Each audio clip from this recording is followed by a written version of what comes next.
Hi guys, welcome to my conviction series. This is the very first part to my conviction series, and it's going to be a list of things that God has convicted me in my walk with Christ, and as my relationship grew closer and deeper and more intimate. These are some of the things that I stopped doing, and essentially was conviction through God for me to change. So the very first topic will be modesty and dressing. Now, coming into modesty and dressing, I dress like everyone in the world because I was in the world. As a child growing up, I did grow up in religion, and I was taught to dress like a woman, to dress appropriate for my age, I would say, and to dress and act like a lady. So I got bullied a lot as a kid for dressing, wearing, stockings with my skirts, for my skirts being longer. And I was just always bullied for something. And so as I got into a teenager, and this is around the time that my mom got sick, so she stepped away from religion. Therefore, we all stepped away from religion, and I started my journey into the world.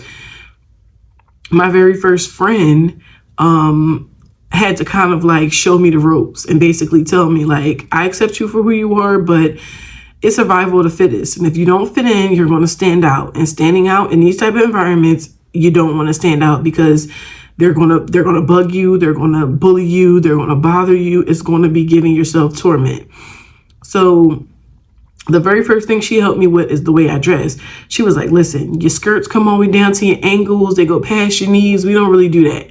So in high school, once I got to high school, it was just like a whole new world. It was a different shift. It was like, okay, I'm going to teach you how you're supposed to dress. It started off with you don't have to wear pants that's 2 sizes too big. Look, just wear tights, wear a shirt. And it was a very uncomfortable feeling for me because I just felt so exposed all the time.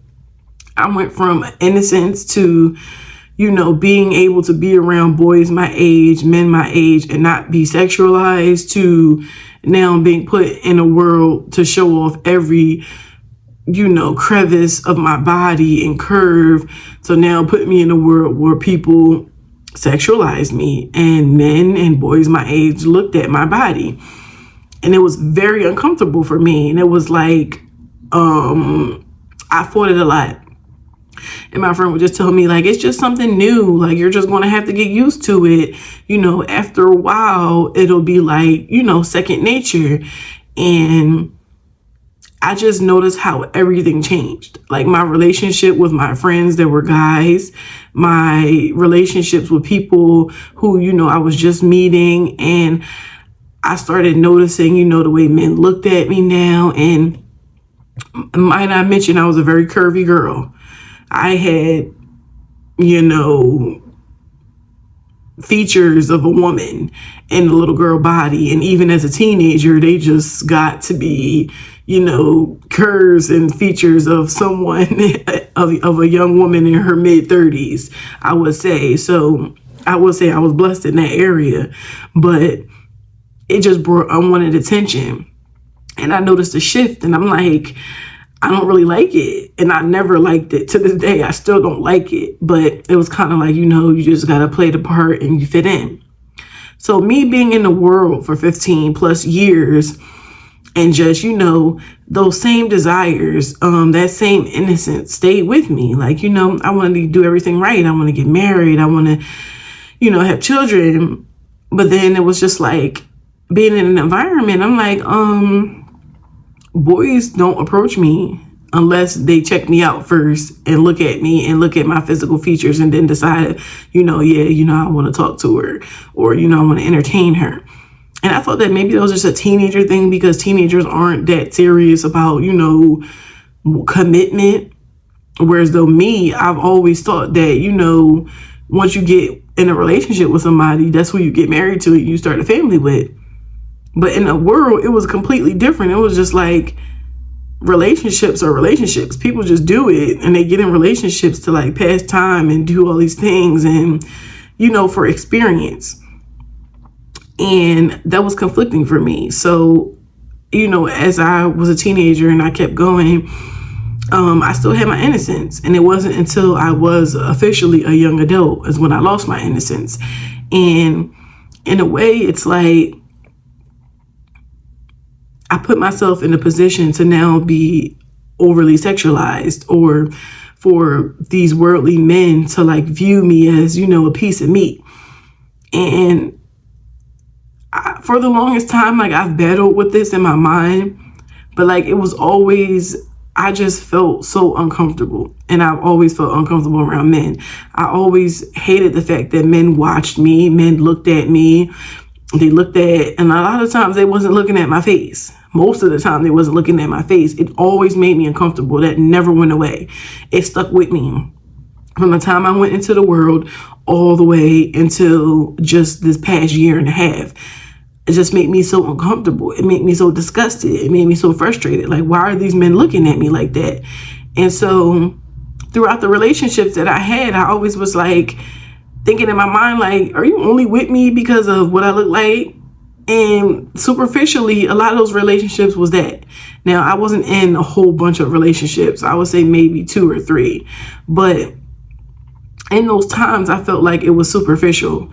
There was only like one relationship where, I felt like it wasn't, and it was genuine, and whatever the case may be. But it was just this uncomfortableness that I felt when it came to men and like how they viewed me. So in the past year and a half, going on 2 years, was when I like completely like dived into my relationship with God, and like I separated it myself from the things that made me uncomfortable. And I've had countless talks with God. I'm like, God, my desire to keep growing with you, to keep having a relationship with you just intensifies and intensifies. But kill the desires that aren't pleasing to you. Please kill the things in myself that you wouldn't be okay with, you wouldn't be in agreement with. And one of the things that just was imperative to me was my dressing and how I dressed. I was so used to now dressing a certain way, but I was still so uncomfortable with the attention that it brought that I just kept taking it to God. And I'm like, God, I want to be set apart. I don't want people, now that I'm re-saved again, to view me as like, one of them. Like, what can I do for me to be set apart to the point where I'm not being sexualized, where I'm not, people aren't creating these fantasies in their minds, as to what I look like when I'm undressed, and all of these crazy scenarios and these experiences that I've been dealing with in the world. And it started with a thought. It was like, how could I dress in a way that will glorify God, but also put me in a position to not being over-sexualized or sexualized, period, by men in the world? And I thought about it for a long time. And then I was doing research. I was reading the word, and then it hit me. It was just like, stop wearing pants. And I was like, huh? I'm thinking to myself like, okay, I'm not going to trust my thoughts, because I've been deceived by my thoughts before. But it was just like, stop wearing pants. And I thought about it. I've thought about it for a while, and I'm just like, pants. I'm starting to do research on YouTube now. Should believer women wear pants? What is modesty? And, how, women should dress and hold themselves. And then it was just like a humbling experience. And I felt the presence of God, in a dream one night. And I was just like, God was just like, remove it. You wanted me to remove the kill the desires or the things that aren't pleasing to you. And you wanted to be set apart. So stop wearing pants. And the next day, I was just like, I went in my closet. It was just like an impulse decision. I went in my closet. I just threw out all my sweatpants, all my jeans. Anything that I had was tight. I threw away my blouses that, showed my boobs, that emphasized, body features. I threw everything out. I had about $130 in my bank account at the time. And the only thing that I kept was some t-shirts, a couple of shirts that, was a good flow of things, a good, had some flow to it. It wasn't tight and form fitting.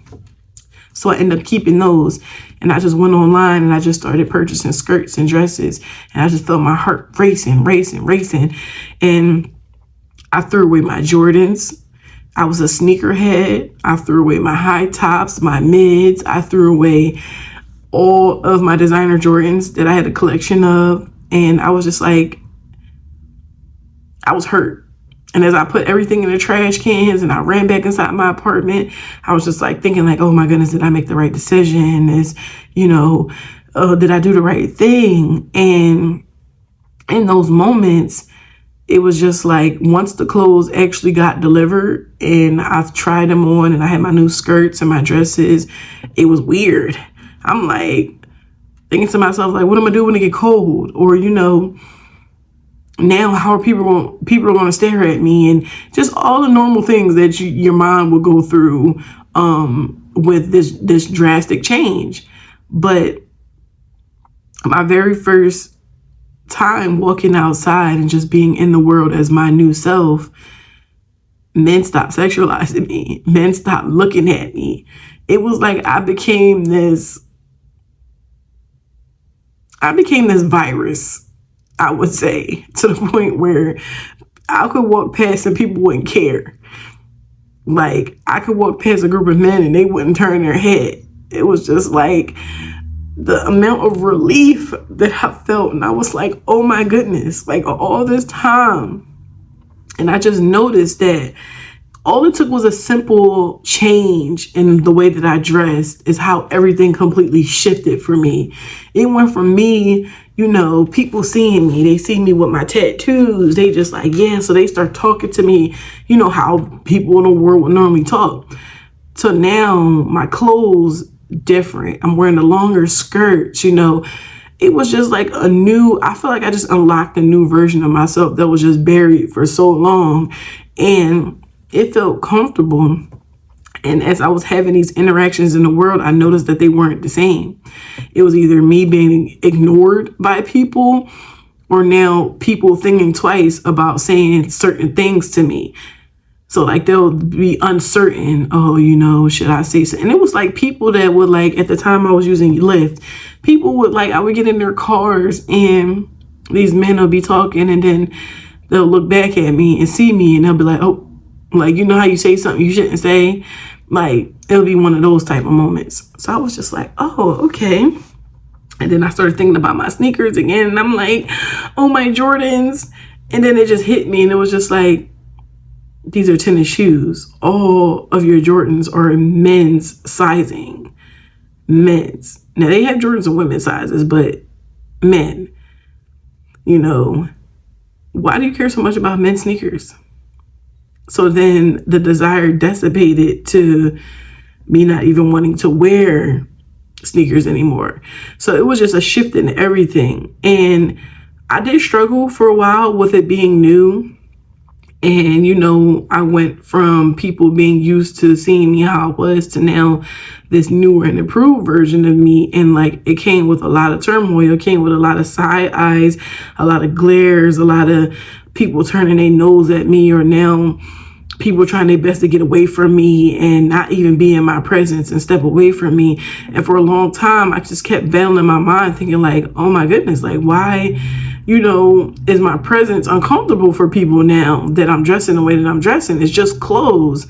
But I didn't learn until later on that, that's powerful in the spirit, that your presence makes those spirits in them uncomfortable to the point where they can't even be around you.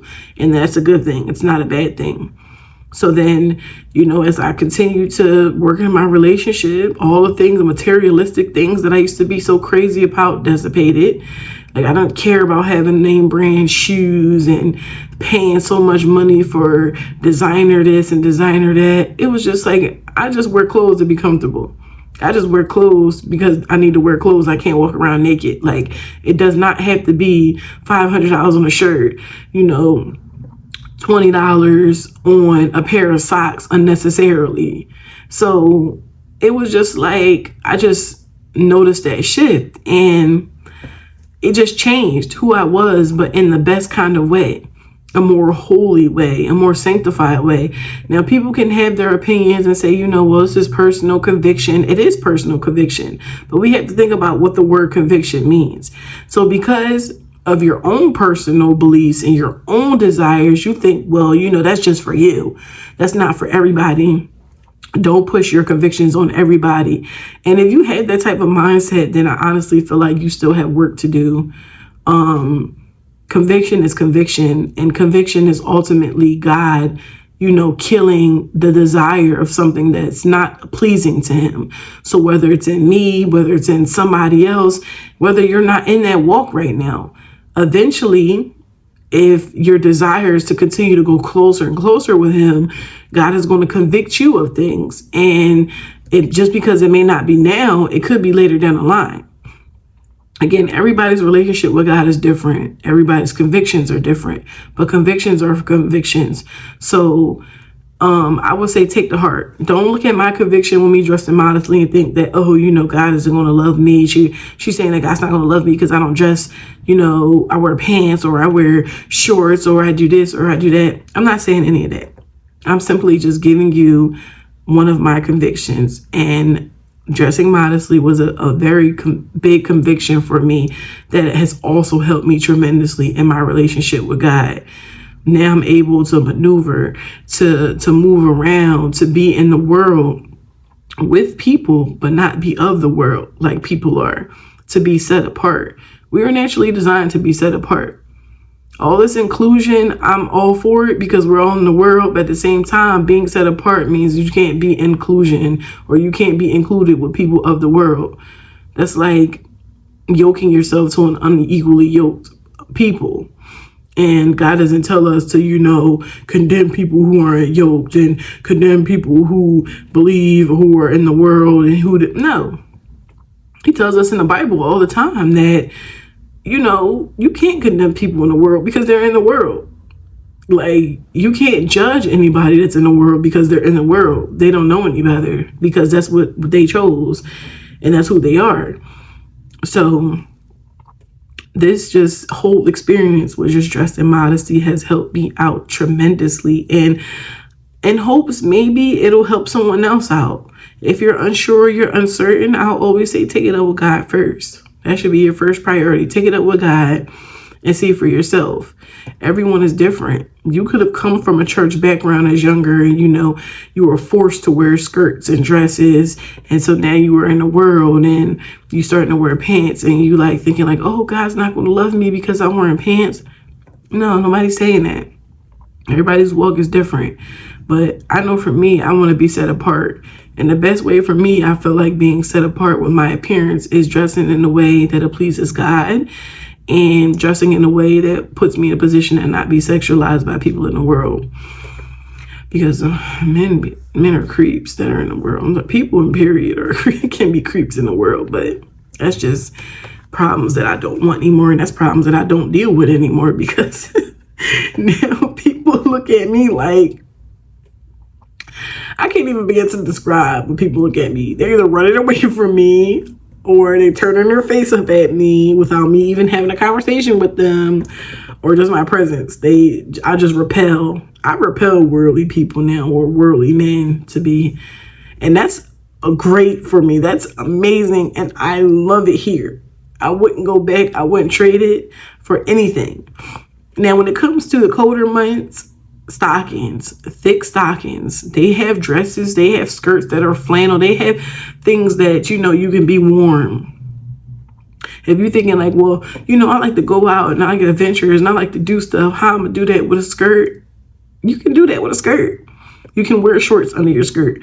You can wear protective things under your skirt to the point where if maybe the wind will blow past or something like that, you're protected. And your skirts shouldn't be skin tight, I would say, and they shouldn't be to the point where you bend over and your whole booty out. That goes in with modesty as well.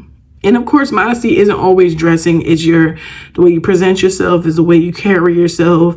It's the way, you go about things. That's modesty as well. But in this particular segment, the modesty is the way that I dress. And that what God convicted me. So I hope that this video will come as a help to anyone who may be in their walk with Christ, and modesty and the way that you dress could be something that you're struggling with. All I can say and advice that I can give is, if you want to be set apart and you want these problems, these worldly problems, but spiritual strength that come with it, stop wearing pants. Start investing in dresses, not skin tight dresses, not dresses that emphasize any of your body parts, just comfortable dresses, comfortable skirts that, you know, if you got to question it, don't wear it. That will honestly be pleasing to God, because God takes care of his daughters. He made us, he designed us to be gentle, to be soft, to be nurturers, to be endearing, compassionate. He gave us all these capabilities. So we were born with them. They just been locked away. So with that being said, I love you guys, and I will see you in part 2 of the series. Bye. Hi guys, if you like this video, please leave a like, comment, and subscribe.